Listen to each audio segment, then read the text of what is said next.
All right, we are back on Play It Forward today with Adam Cushman, writer, director, and producer of Five Families. Thank you for being on the show. Thanks for having me on, man. It's an honor. Yeah, my pleasure. It is a drama, and it is a mafia drama, old world style, and it is super well acted. Oh, thank you. Very convincing, very compelling. So well done. Not easy to pull off. All Appreciate that. right. Yeah. So the first question I'll play it forward is what was that germinal seed inside your heart, mind, soul that wanted to do this project? It was a great question. I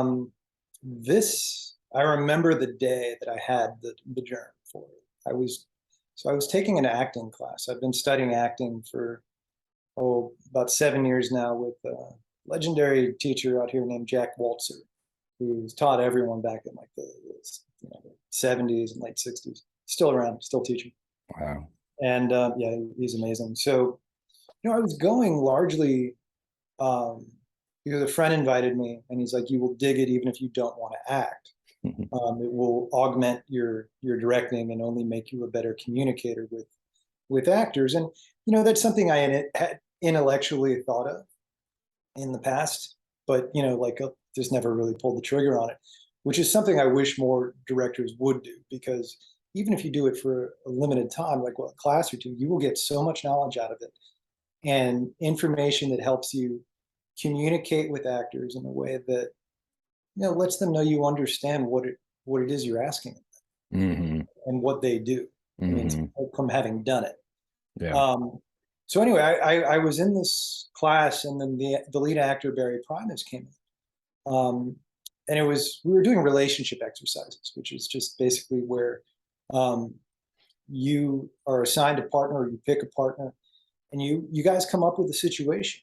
And the idea is you come in and you don't really talk about the plot. You talk about everything but the plot. And the idea is to get the relationship and whatever emotion is like Mm. comes forth Mm. from the scene and the situation. Mm. So Barry was doing an exercise, and he kind of played this. He didn't say it, but he played this guy who was like sort of tangentially connected, to the criminal world, and he's coming in to get some money from a guy. And it was everything he didn't say that, to me, made it a very believable um, exercise, and he kind of created a character out of it. And out of that, I sort of got the idea for Five Families with him in mind, thinking like, there's a lot of guys like that. I mean, there's a lot of guys like that out here who weren't necessarily in the mob or made guys or anything like that. But they lived I won't say a criminal life, but they had their feet in actual businesses, and then stealing and whatever else they're doing to survive. And I was like, that's really interesting to me. Those guys who were still doing it, but they're barely middle class. They have to work it, and they're just trying to survive. So I wanted to do that and just make it about family being the most important thing, but also that the myth. And I think this is largely what it's about too. Is this myth of what those guys really are, from having grown up on movies like Raging Bull and Godfather and Goodfellas, and just like, yeah, but it's like it's not really, it doesn't apply to everyone like that. And and really what his grandkids, who are in the film, think of him and how they mythologize it, and it's just completely untrue. His life was never really like that. Cool. Yeah, I can totally feel that from, having watched the film. It's definitely, I was, adolescent growing up on, a lot of, De Niro movies and some of the other classics that, came out around that time. And I was just, totally, I mean, it was so exciting. They seem like such cool, powerful characters, right? Or so, in control. And this, character that you've painted is a more lifelike, well-rounded character, and you see other sides of them, and certainly a different side to them in their grandfatherly role. Exactly. Yeah. So that's yeah, it's definitely, refreshing and original and unique to see something a little different from that aspect. You kind of started touching on it when you're talking about like the meaning or message. And one thing when you take in a work of art, it's communicating something. So I always kind of preface this question because I kind of feel like, I think artists will naturally have, some, and not all artists, but some, when I ask them, well, what's the message? What's the meaning, of the film as you see it now? Um, so what do you think? How do you see the movie now and what is it communicating? I mean, it's different for me because having come up with it, but it's a great question because I mean, at least with me, my interpretation of the work I do kind of changes Mm, over time and reveals itself in a way that I didn't really know when I was doing it. For me, like I think I've watched it. I don't watch a lot of my older films, but I do watch this one from time to time. I think it's ghosts, really, more than anything.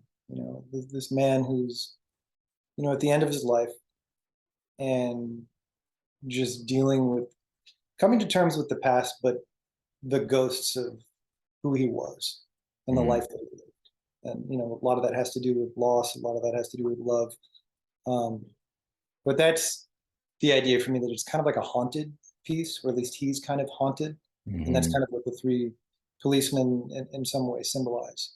Is that coming back to coming back full circle, the eternal return idea. Yeah. You know, See, I love that. I really, really do appreciate it because I know as well, I think that's probably one of the most rewarding things about making a piece of art is you make it and you think you're doing one thing and maybe that's there, and then you step away from it and all of a sudden you see yourself yeah, more clearly, you know, and you see the world that you're living in more clearly, your own kind of space that you've created around you or born into or whatever, or trying to get through, and you see those ghosts, you see that representation. Now here you have this haunting, these presences that are there, and now it's not a mob movie at all, yeah, now it's it's something very different. And I think if you know I was to try to probe or press a little bit on that, for yourself personally, it's kind of like, yeah, the character doesn't necessarily display remorse, right? Because he's probably responsible for his grandkids doing what they're doing, following in his footsteps with his life of crime. And you know you don't necessarily see remorse, but he's certainly not proud of it. So, you can infer that that may be present there, but he's still a stoic figure, a stoic male, maybe softer figure, but he's still a stoic figure. So I guess I wonder if you could talk about those hauntings either as you relate to them on the screen for yourself now. you know I'm not sure if is that a well formulated enough question, because I could probably work on that a little no, better, you know what I mean? I can work with it. I All mean, right. I'm just sort of interpreting it. I mean, look, I'm not anywhere near Frank's age, in the narrative. So what do I know about being an older man? I don't know anything. Um, but I've definitely, as I've gotten older, the way I view the past, the way I see the past has changed and evolved. Um, it's almost like, it's gonna sound strange, but it's almost like as you get older, you get closer to it. Closer to the past. Yeah, Hmm. it becomes more, yeah, not, I mean, not spatially, obviously, but in terms of your memory and how you interpret it. At least that's how it's been for me. And it's haunting for him. I think in the sense that in this, a lot of this didn't get into the short. It's in the feature version that I wrote. We tried to get as much in as possible. He's got a lot of regret in terms of how not really the life he's lived so much as family and mistakes that he made in that regard. So, that's part of where he's coming from, and also a lot of this is this wasn't really your question, but it's connected. Um, for me, in terms of how I came up with it, was my own grandfather, who was not an organized crime, but he's a businessman, started his own business from nothing, and, became a successful person. Um, but from the time I was a little boy, like he was the one who he was there for you, that absolute love and selflessness. And that's kind of what I'm trying to get at with Frank, is that yes, he's at the end of his life, but he would do anything for these boys that he raised, and so in that sense, it's really about love and selflessness. Kind of veered off. I don't think that was clear. No, I mean, it's still very much germane to the message of the movie, and I think it's, informs, my question. I think my question, if I was to like just cut through it, it would be like, well, what are the ghosts in your life? Right. Or what were the ghosts in your life? And or just the relationship between ghosts, and um, how are we haunted, Yeah. by the past, um, and our Those past. choices. What's Choice. that? A lot of it for me is choices. Yeah, Choices that you know you really don't fully understand for a number of years, and then yeah, in hindsight, you do, and it doesn't necessarily have to be regret. right. It can be just whatever you have a feeling for.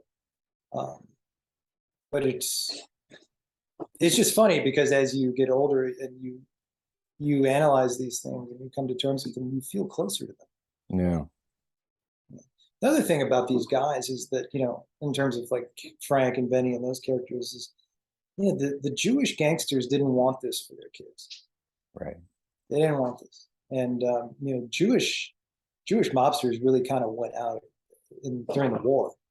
In the Second World War, they all went legit for the most part, and so all those guys you heard about, um, Siegel, Abe Ellis, the big figures, just weren't around anymore.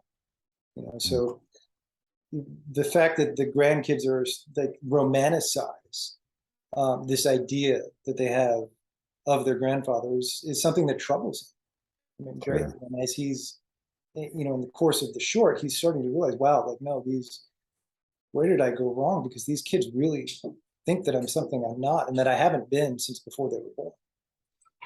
Yeah, yeah, yeah. Um, how have you been changed since making this movie? Well, not necessarily by, um, Not necessarily what? By the not movie? necessarily by the making of the movie, just Uh-huh. with, you mean in that time frame since I did it? Well, I think, when did you make the film?